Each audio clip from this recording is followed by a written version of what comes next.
Nah oke guys, welcome back to my channel Bijal. Channel kita semua.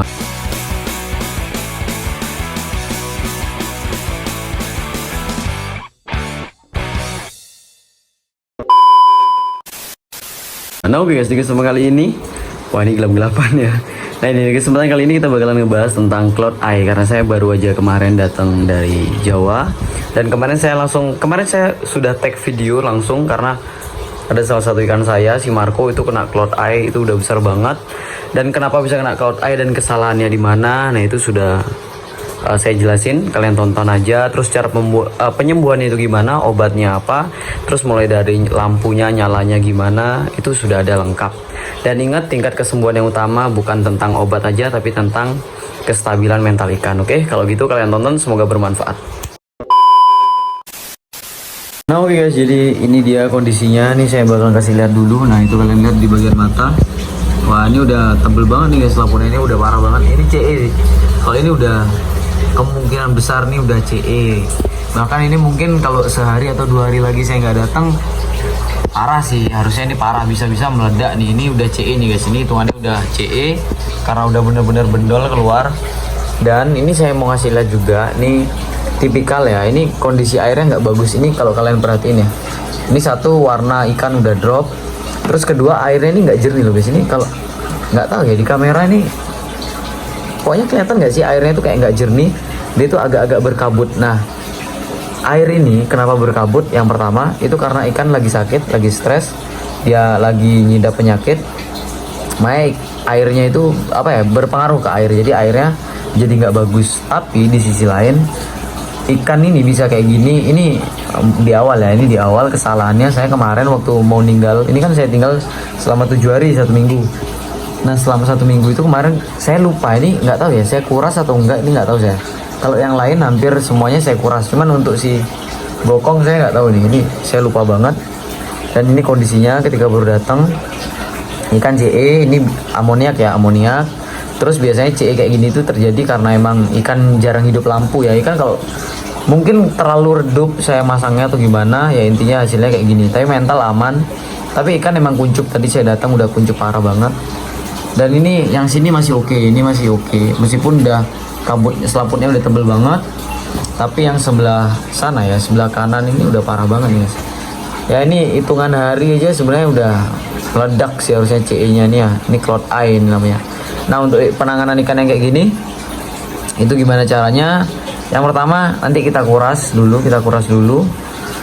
Ini kita kuras, ini bener-bener saya pakai sistem kuras in out ya guys ya. Jadi keluar, nyedot, sama masuk sekalian. Ini semua di bagian pasir nih mau saya obok-obok biar keluar semua kotorannya. Ikannya mungkin nanti saya bakalan keluarin. Pokoknya saya bersihin sebersih mungkin tanknya, itu yang pertama. Setelah itu saya kasih air yang baru, air sumur saya pakai. Setelah itu nanti saya kasih ketapang. Ketapangnya seberapa nanti kalian tinggal lihat aja tebel tipisnya. Jadi kalian ada perbandingan, soalnya kalau saya bilang tipis kalian nanti bingung. Terus saya nanti bakalan kasih larutan garam ikan. Nah jadi bukan garam ikan utuh gitu kita kasih, itu enggak ya guys ya, tapi larutan garam ikan. Nah jadi habis ini kita bakalan kuras nih kondisinya. Aduh parah nih guys, hancur ikan, apalagi ikan udah tua. Tapi untungnya ini nggak finrod ya, jadi dia cuman kena CE, Cloud Eye.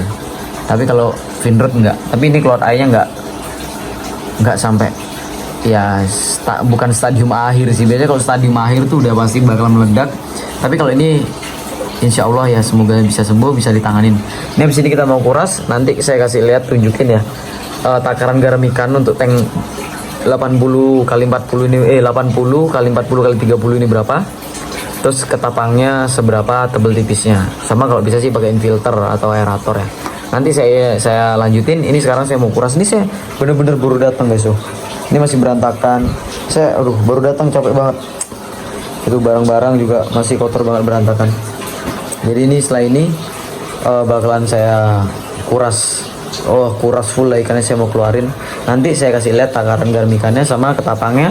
Sama kalau ada aerator pakai aerator atau pakai filter itu lebih bagus guys. Oke kalau gitu kita mau kuras dulu habis ini. Nah oke guys, jadi ini kebetulan nggak jadi saya kuras kemarin. Ini kan niatnya tadi kan saya bilang bahwa saya ini langsung saya kuras. Ternyata kemarin saya capean banget, saya nggak bisa. Akhirnya hari ini saya kuras. Nah ini kondisinya Ini lampunya tetap hidup ya. Ini mata, oh. Ini bahkan ada cacing ya kayak ini. Lihat guys. Di badannya dia ini, lepas sudah cacingnya. Ini parah banget sih. Ini, aduh. Ya inilah, ini udah dikuras kondisinya. Ikannya jauh lebih aktif ya. Dan ini kita udah siapin nih ekstra ketapang. Sama ini larutan garam ikan. Nah, yang maksudnya larutan garam ikan itu bukan larutan garam ikan yang gimana guys ya. Tapi emang garam ikan yang kita campur pakai air terus kita larutkan dulu gitu. Kenapa harus dilarutkan? Karena nih ketika si ikan nanti nih ikan ini nggak sengaja nih nanti makan garam ikan itu biasanya terjadi infeksi di dalam lambung perutnya si ikan, atau biasanya ada robek karena makan garam ikan itu sendiri. Dan biasanya ikan-ikan yang makan garam ikan itu ya itu nggak mau makan mulai dari 1 minggu paling sebentar sampai bahkan berbulan-bulan, bahkan ada yang 3 bulan itu nggak mau makan. Kadang makan tapi dilepehin, makan dilepehin, itu sering banget kayak gitu, dimuntahin lah ibaratnya. Nah itu makanya kita akalin pakai gini garam ikannya. Nah setelah itu untuk biar maksimal kita pakai garam ikan, pakai apa namanya, ekstra ketapang. Sebenarnya kalau ekstra ketapang ini bisa diganti pakai obat biru dan lain-lain sebagainya. Tapi kalau obat biru kita harus tahu takaran, karena kalau kebanyakan juga berbahaya untuk si ikan. Jadi kalau saya pakai ketapang. Nah daun ketapang atau ekstra ketapang itu bisa dipakai, tapi ada tapinya ya guys ya. Kalau beli ekstra ketapang untuk penyembuhan, ingat ya, dalam dalam ketapang itu ada namanya zat flavonoid. Nah zat flavonoid itu adalah zat yang zat antibakteri, anti jamur, itu zat flavonoidnya. Tetapi zat flavonoid itu sendiri tidak tahan terhadap panas. Jadi saran saya untuk yang beli ekstra ketapang atau buat ekstra ketapang diusahakan jangan hasil rebusan. Jadi hasil endapan. Ini saya kebetulan pakai punya saya sendiri. Ini bukan hasil rebusan, ini saya pakai. Dan kalau beli entah dimanapun di tempat lain nggak apa-apa. Atau kalau bikin, saran saya ingat jangan direbus, karena kalau direbus zat flavonoidnya bakalan hilang. Nah ini kita bakalan coba pakai seberapa ya kira-kira. Bentar, saya buka tutupnya guys. Nah oke guys, jadi ini udah saya buka tutupnya. Ini kita tuangin secukupnya aja.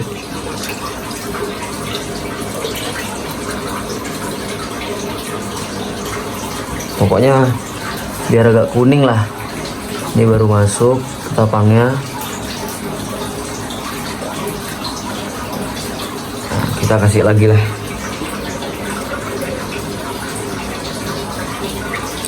Sebentar. Nah kurang lebih kayak gitu ya guys ya kuningnya. Ini tapi belum nyebar. Nah ini tapang udah masuk. Sekarang kita kasih larutan garam ikan. Nah ini guys, biar ikannya nggak sampai makan garam ikan ya. Nah, ini kita masukin ke dalam. Nah itu masih ada yang belum hancur sih, tapi nggak apa-apa, yang penting udah masuk. Nah kita sebarin. Nah udah, sebentar saya tutup dulu kaca atasnya. Ups, gini aja cukup. Nah jangan lagi dikit ya. Nah udah guys, jadi kurang lebih untuk penyembuhannya itu ya, ini yang perlu kita siapkan tuh cuman ini doang. Nah untuk kedepannya sebenarnya lebih bagus kalau kalian pakai aerator. Aerator tuh bagus juga untuk menjaga kualitas air, kandungan oksigennya lebih banyak kalau pakai aerator. Itu yang pertama, itu bagus, aerator bagus sih. Terus kalau ada filter, kalian bisa pakai filter tapi yang kecil. Dan kalau kalian menggunakan filter untuk ikan-ikan yang sakit kayak gini, itu kalian harus menambahkan ekstra ketapang kurang lebih setiap mungkin 2-3 hari sekali, ditambahin ekstra ketapang selama ikannya masih dalam metode atau proses penyembuhan. Itu 3 hari sekali atau 2 hari sekali dikasih ketapang sedikit. Terus garam ikannya juga gitu guys, garam ikannya juga harus terus nyusul setiap 2 hari sekali, dikasih mungkin setengah sendok itu sesuai. Untuk takarannya itu tergantung dari ukuran tank ya. Ini kebetulan tank saya ini 80 kali 40 kali 30 tingginya, jadi kurang lebih itu saya pakai tadi 2 sendok garam ikan dengan ketinggian air 25 cm nih guys. Ini jari saya, terus kesini lagi dikit nih 25 cm, kurang lebih 25 cm. Nah ini kondisinya, ini kita biarin sama itu dah. Saran saya kalau bisa, kalau ada aerator pakai aerator atau filtrasi. Kalau pakai filtrasi harus ditambah garam ikan sama ketapangnya setiap 2 hari atau 3 hari sekali gitu, tapi setengah dari pemakaian awalnya gitu guys. Oke, jadi kurang lebih nanti sembuhnya itu tergantung kualitas ikan kalian, tergantung gimana kondisi ikan kalian, karena ikan kalian semakin kecil tingkat stresnya itu akan semakin cepat sembuhnya. Jadi untuk penyembuhan ikan sendiri itu bukan hanya tentang obatnya guys, bukan hanya tentang obat, tentang cara menyembuhkannya, tapi tergantung juga bagaimana tingkat stres ikan kalian. Jadi jangan terlalu banyak dipindah-pindah, jangan terlalu banyak lah diutak-utak ikannya biar ikannya nggak stres, karena ikan kalau nggak stres penyembuhannya jadi makin cepat gitu guys. Sama kalau untuk lampu nih, lampu saran saya tetap pakai 24 jam nggak apa-apa, tapi redup, jangan terlalu terang gitu guys.